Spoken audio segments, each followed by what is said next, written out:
I am from the Perikule Royal House in Boni Kingdom of, we like to call ourselves Grand Boni Kingdom. And I hold the title of Amoporwo.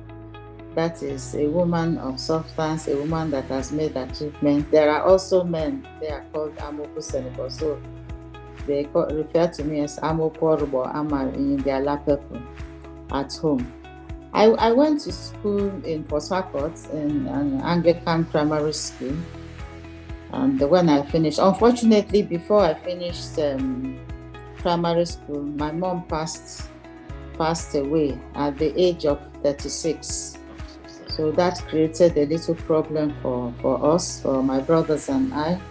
I'm the eldest in the family, and that by God's grace, I was able to pass the entrance examination into one of the best girls' school in the Eastern region at the time, actually King Crowder Memorial Girls' School, another Anglican institution, where they brought us up very well. We had the teachers who were English or Scottish missionaries. And I would say they took care of both our physical and spiritual well-being, and taught us how to be a lady. In addition to our academics, they taught us how to sit straight, stand straight, how to talk. Because at school start we had to do oral English, even though it was not added to our aggregate scores.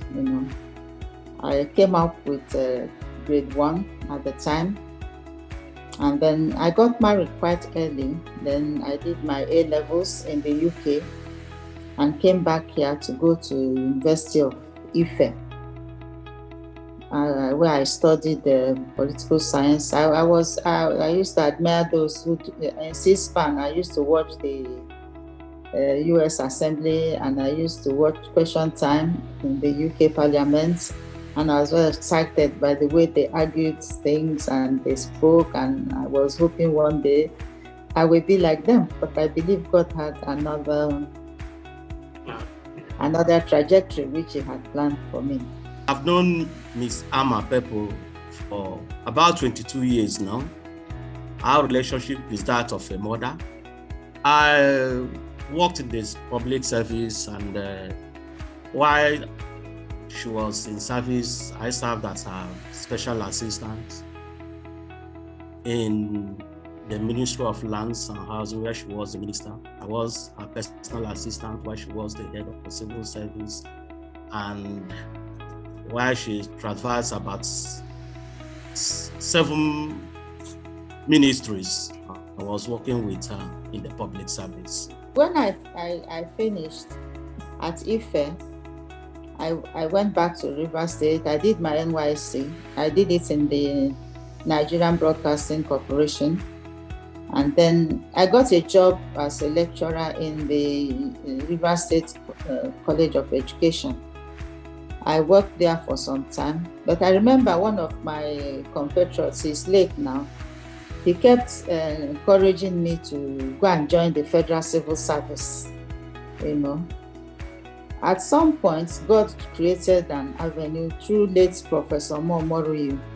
I was made the Deputy Secretary of the 1988 Constituent Assembly. Justice Anthony Anogolu of blessed memory was the chairman, and Justice Bubado was the deputy chairman. Ambassador Babagana Kinkibe was secretary, and I was deputy.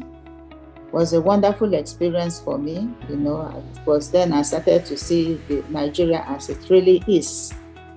Some of our challenges and religious cleavages, political cleavages.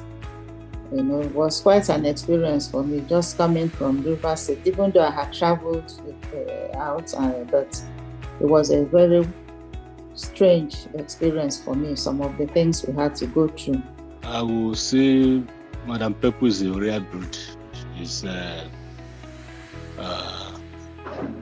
public administrator par excellence, one of the best that the public service has produced in recent times. She's very courageous, very disciplined, very detailed.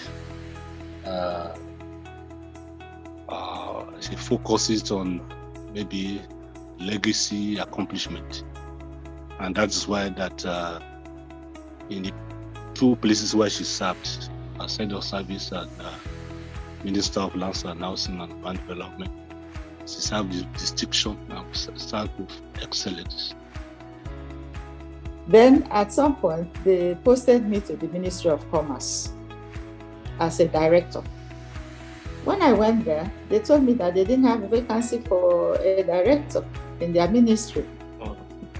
So back to my days, I call them my idle days. So I went back there. One day, they gave me another posting, Director, Economic Affairs Office. So I was there reporting to the PAMSEC Ida at the time. It was in the PAMSEC in the office of the Secretary to the government. So one day my intercom rang, and the person on the other line said, "Hello, PAMSEC, how are you? Good morning." I said, "Sorry, this is not the extension of the permanent secretary." That was in 1999, March. I said, "I'm sorry, this is not the extension of the permanent secretary. Could you call him on this extension?" He said, I said, "I want to speak to the permanent secretary." I said, "I'm sorry, sir, this is not his intercom line." Then the person now said, "Amal Pepple, come here, they have just made you a permanent secretary." She was not discouraged from pursuing her career or saying, let me leave all this, but she continued. So I raced to his office, and he showed me the letter, the circular. I was shocked, I was surprised.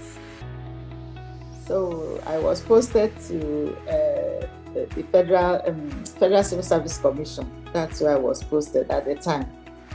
She's the second female head of service, and she also held a very high position too in the National Assembly. I think at the time, I think she was clerk of the National Assembly, which was also first as a lady.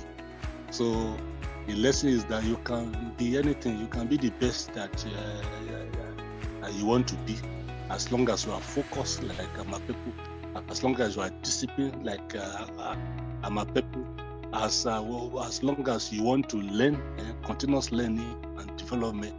You learn from everybody. Amal Pepple learn from everybody. You need to be detailed, you need to be meticulous, you need to be goal-oriented. I used to be very, very proud that time, when we had the meetings, conference of ministers, in the governor's meeting. We used to have a lot of arguments. We'll meet for 2-3 days, but when we've taken decisions and it goes to the conference, the ministers just approve what we recommended. And each time we had conference meetings, I was very, very proud to sit behind Dr. Lukman as his governor. And the people, they respected him a lot. And I think the respect also rubbed off on me as the governor of OPEC for Nigeria. And pinpoint that truly these women have broken the mystical glass ceiling and have dominated the previously men-dominated sector or area. Ms. Amal Pepple, CFR, should count as one. So my dear sisters, don't let any man tell you that you are inferior to them. In my class at IFE, we are 14 doing political science. I was the only lady, and I got the first class now. Hard work, prayer, commitment, determination. If you cannot get a job, learn a skill. I know people who are lawyers, they are running restaurants, they are baking. Learn a skill, look for something that you can do that will bring money for you. It is important for you to have financial, economic independence. Any woman, then you can raise your head high. People will respect you. Your children will love you. Your children will respect you. Even your husband will also respect you.